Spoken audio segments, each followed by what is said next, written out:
407 years ago, our fathers brought forth on this continent a new nation, conceived in liberty and dedicated to the proposition that all men are created equal. Now we are engaged in a great civil war, testing whether that nation, or any nation, so conceived and so dedicated, can long endure.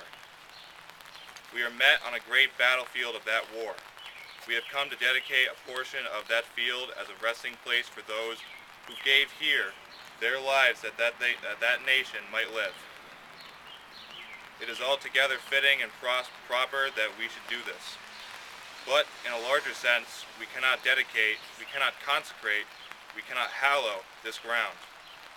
The brave men, living and dead, who struggled here, have consecrated it far above our poor power to add or detract. The world will little note nor long remember what we say here, but it can never forget what they did here. It is for us, the living, rather to be dedicated here to the unfinished work which they who fought here have thus far so nobly advanced. It is rather for us to be here dedicated to the great task remaining before us, that from these honored dead we take increased devotion to that cause for which they gave the last full measure of devotion. That we here highly resolve that these dead shall not have died in vain, that this nation, under God, shall have a new birth of freedom, and that government of the people, by the people, for the people, shall not perish from the earth.